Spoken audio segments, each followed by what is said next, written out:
to beat again. We have forgotten what it feels like for our heart to actually beat to the rhythm of love. And why have we forgotten that? Because it hasn't been up to us. It hasn't been up to you. You're not living from your heart space because it's been up to them. It's been up to others. It's been up to the world and the powers that we have given to others to control us, to direct us from a materialistic world. We closed our heart a long, long, long time ago because it hurt so bad to feel the decisions that were being made in miscreating what does not serve the highest good. We've been miscreating from a source of materiality and not from a source of light and love. So we shut our heart so that we couldn't feel the pain. We couldn't feel the lack of understanding as to what was happening around us that did not align with the truth of our divine nature.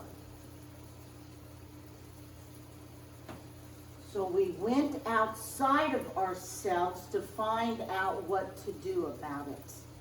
Right? We all did it. We all did it.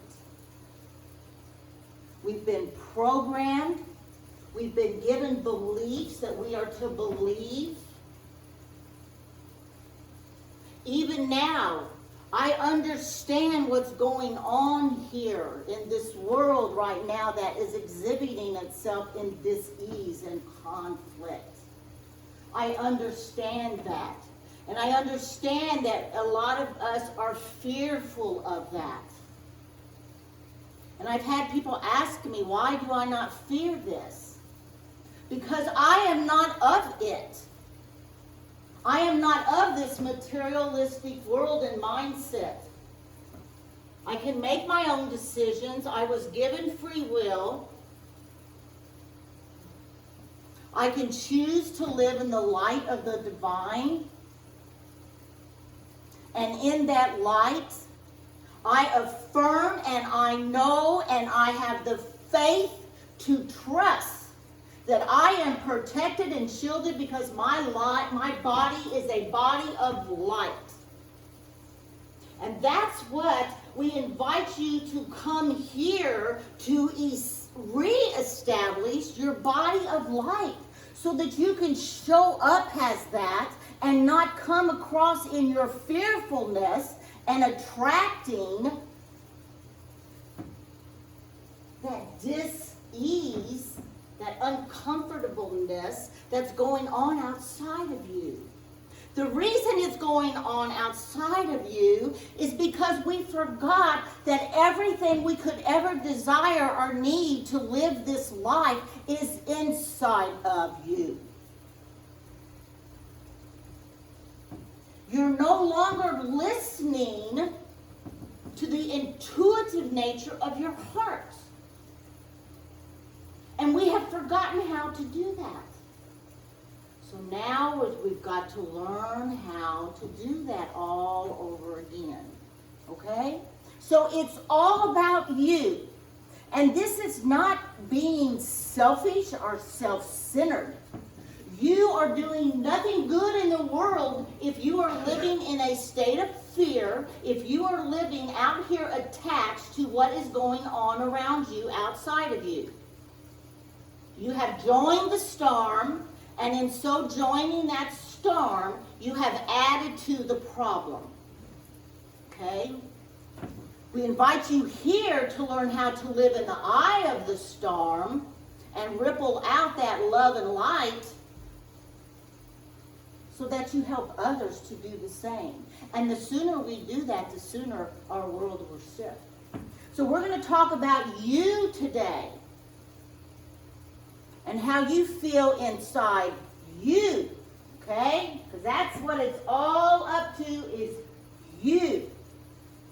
Why do we close our eyes and we pray, cry, kiss, or dream? Have you ever thought about that?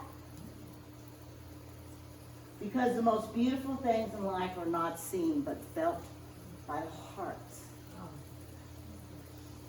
So just get that feeling right now. Just close your eyes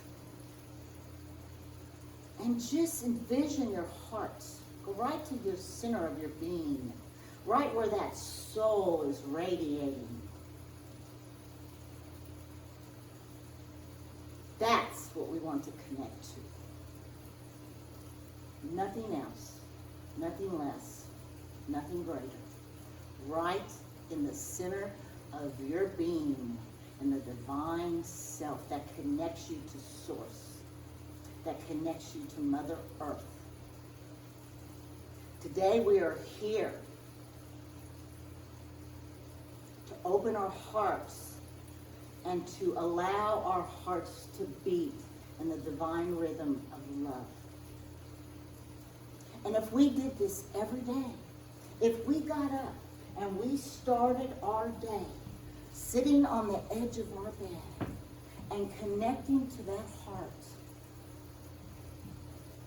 and allowing the world to rush around you and just connect to the center of your own being, it would shift your entire world. It would shift your day. Your decisions would come from a place of love instead of fear. It's just taking those actions, like the song said, taking a step.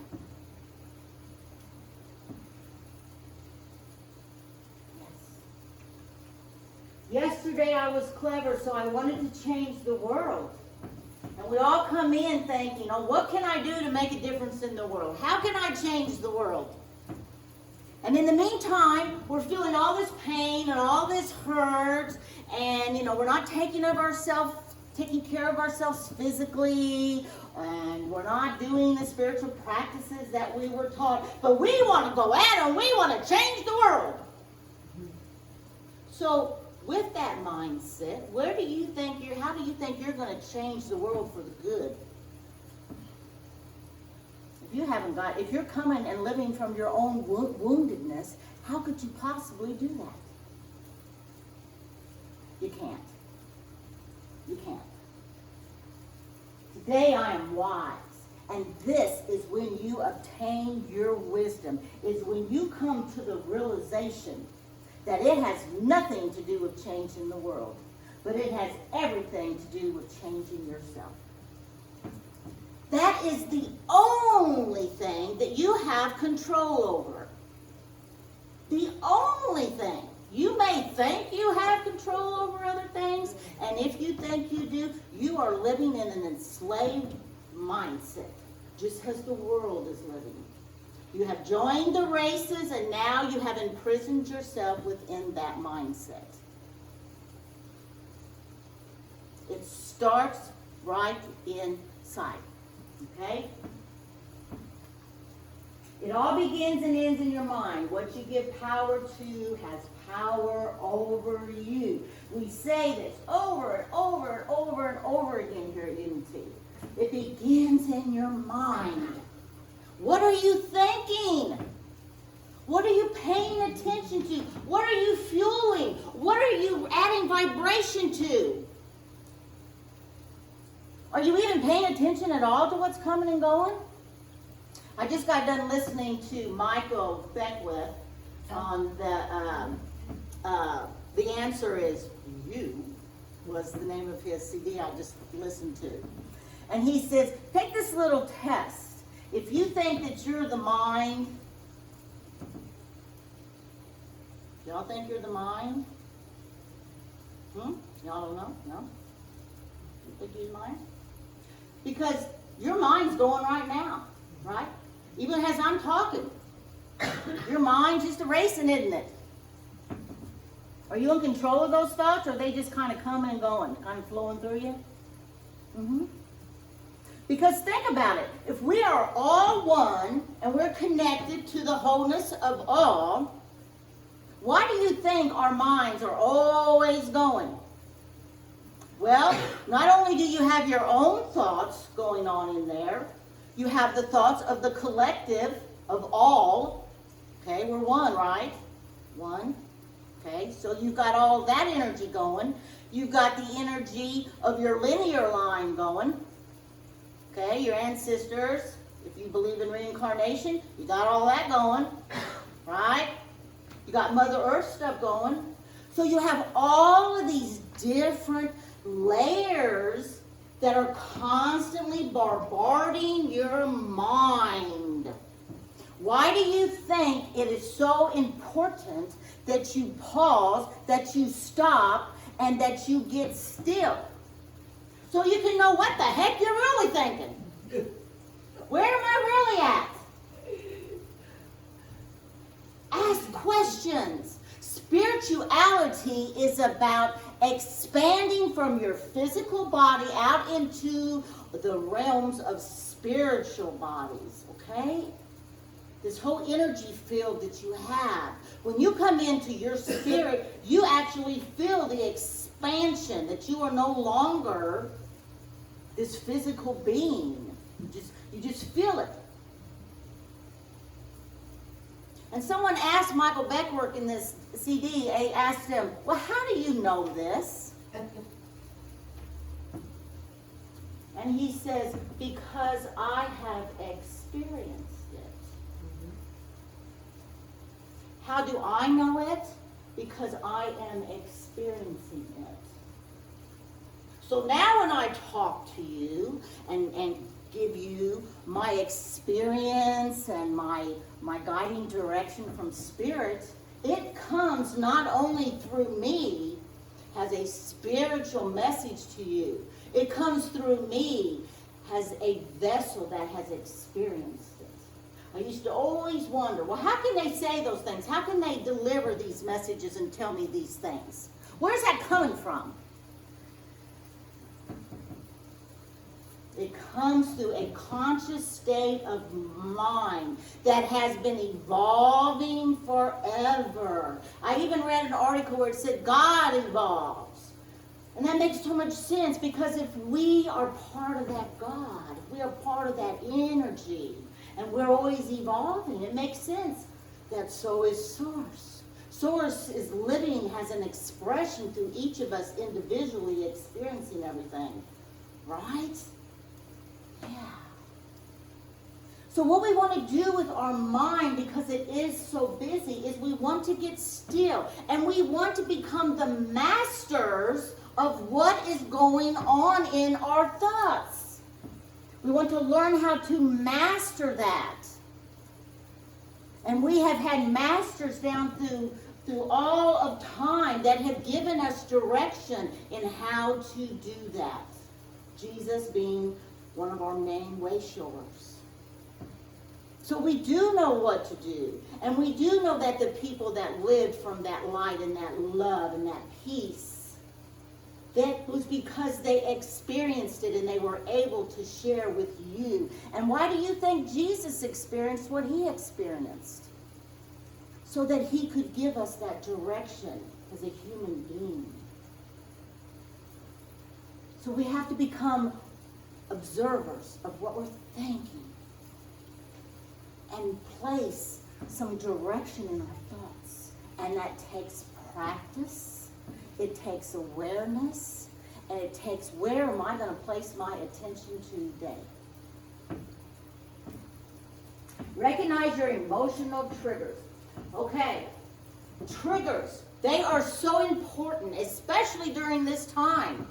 Because, as we've talked about before, okay, everything is purging. It has to come up because it is all light that's filtering in. And nothing can stay in the light that is not of the light. So anything that is not of that is going to start to come up to be healed and released. And that is what is going on inside of each of you. anything that you need to pay attention to is going to come up for you to give it attention, or you're going to push it back, and guess what? It's going to recycle again at another time and probably be that much more powerful because you didn't pay attention to it the first time it came up. But it's going to come up, and it's going to keep coming up. And your triggers are your savior. They are what will guide you to what you have not looked at and what you have not healed from yet. I'm actually inviting mine to come up. If there is something in my subconscious, if there is something I have not healed from, please show your ugly little face to me. Because I want it. I know I'm safe. I know I'm a divine spiritual being. I know that. And that is where we want to get. Because in that knowing, in living from that second principle of unity, when you know that, you know it down deep. And that's the place we all want to get to. Because once we know that about ourselves, then we are able to, with discipline and understanding, we have a better ability to go on to principle 3 and create our reality from good. Right? So you first got to know that about yourself. Who you truly are. This divine being. Even in the middle of this. So when you have an emotional trigger and you're crying or you're mad or whatever you're feeling, invite it up. Okay? If I'm angry, I'm not going to go around somebody that I might hurt. I'm going to go somewhere where I can journal or beat the heck out of a pillow or whatever I need to do that is going to help me to release it. And ask. Be curious about that trigger. Ask. What's this coming from? What is down deep in my core? Mine usually goes all the way back to when I was a little bitty girl. That's what keeps coming up for me to look at. But I want to know. I want to know so I can look at it, so I can feel it, so I can create a void by releasing it, so then I can fill that void up with good, with the positive love and light that I am. This isn't just happening for the heck of it. There is order here. Everything going on, there is an order for our higher good to be reestablished. And if we can stay with that, we won't get pulled back in. We won't get pulled in like, who says it? Drink the Kool-Aid? I think Carly says that. Drink the Kool-Aid. Drink the Kool-Aid. Drink the beautiful light of God. That's what we want to drink in. Nothing else. There is nothing else. I'm reading a book now that Margot lent me, and it even says, you all call me God. But I am all that is. Capital. All that is. That's it. And when you can come to that realization and let go of this material world outside of yourself, you will soar no matter what's going on. That is what ascension is all about. Rising above it. Rising above it. So pay attention to those triggers. Creative discernment is the act of clear knowing and alignment with the authentic voice of your heart right now. Beyond the influence of past conditioning, fear, or outdated beliefs. Again, this is what we want to do, is to go to your heart right here, right now. Each moment, your heart will be talking to you and giving you guidance when you go to your heart and you listen to that intuitive guidance. We need discernment when we make our decisions. discern what decision you're making. Where's it coming from? Where's your decision coming from? Is it coming from the ego out here? Are you attached to something out here in your decision that you're getting ready to make? Or have you gone within? Have you touched that heart to know what is mine to create? What is mine to be today in this moment? It's all about you. I am all I choose to be. The I am.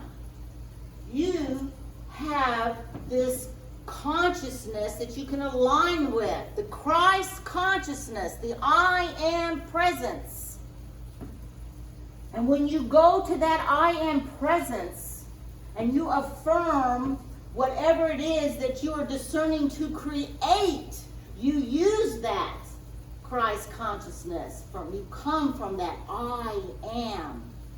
And you start your creating. The moment we let go is the moment we find freedom. You know, I always used to think that I'd let go of this and I'd let go of that and I'd let go of that. I never even knew what letting go was. Because I definitely wasn't letting go. But when you learn how to actually do that, you're like, well, I've never let go before. But letting go is when you have discerned, you've made a decision, and you've made it from your heart space. At that moment, instantly, is when you let go. You turn it over. You don't sit and think about how I want it to come to me. What's my outcome? You don't sit and take it over and control how that needs to look for you. Because when you make the decision through your divine nature, it will only be for your highest good. And your highest good will know exactly what it is that you need. And when you let it go and you don't pick it back up again, it will come to you in the perfect time, the perfect way that will serve you, but it will also serve the good of all concerned. That's freedom. I've made a decision. I've used my free will. I've gone to my heart. It's directed me. Okay? I'm right here, right now. I turn it over. I surrender it. Boom. That's it. That's it. And I have the faith and the trust to know that it will be perfect for me and for all of you. That's freedom. And one day, just like that, you'll rediscover your life. You'll embrace your inner warrior. You'll snatch your power back, and the whole game will change. And that's how it works.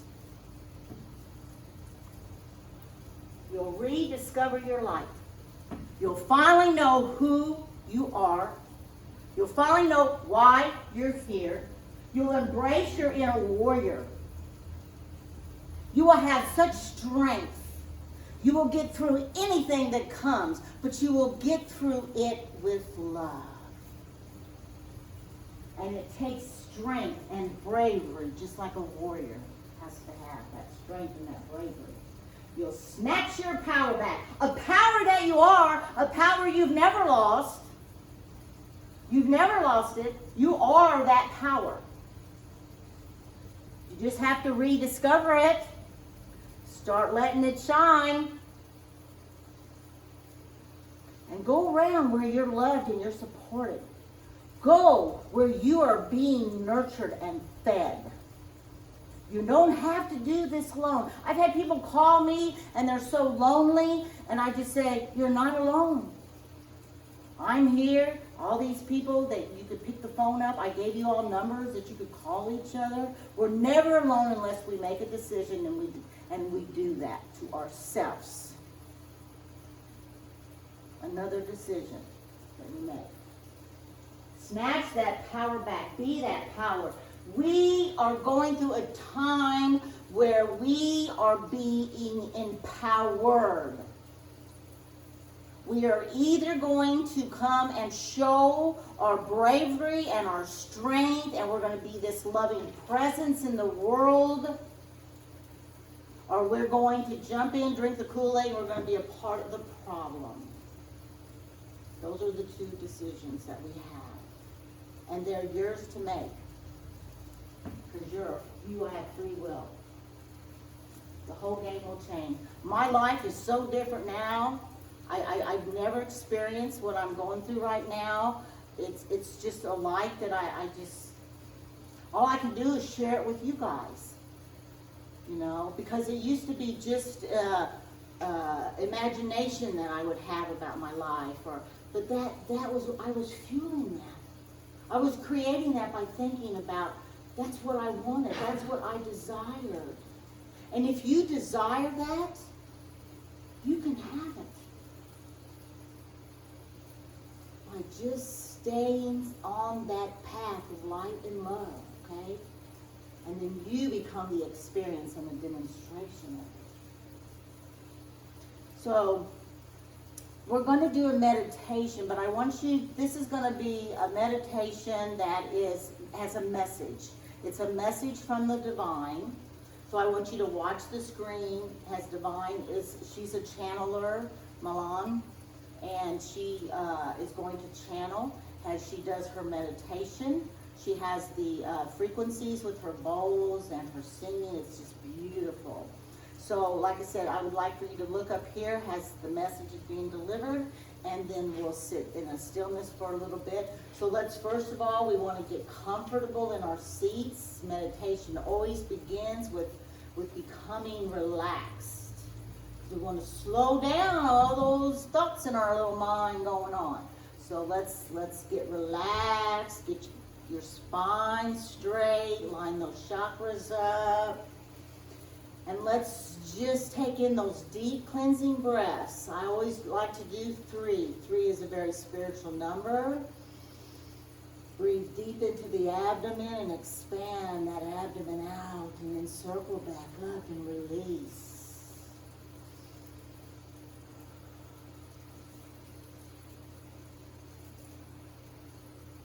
Now if you feel any tension anywhere in your body, pay attention to that area. Breathe into that tension in your body. Sometimes it feels good to tighten it up and release it. Give it a little tension.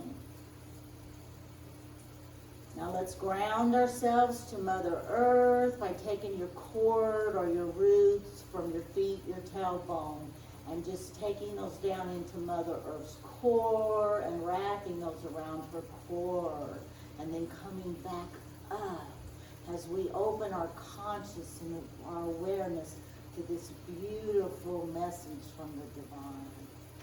Enjoy.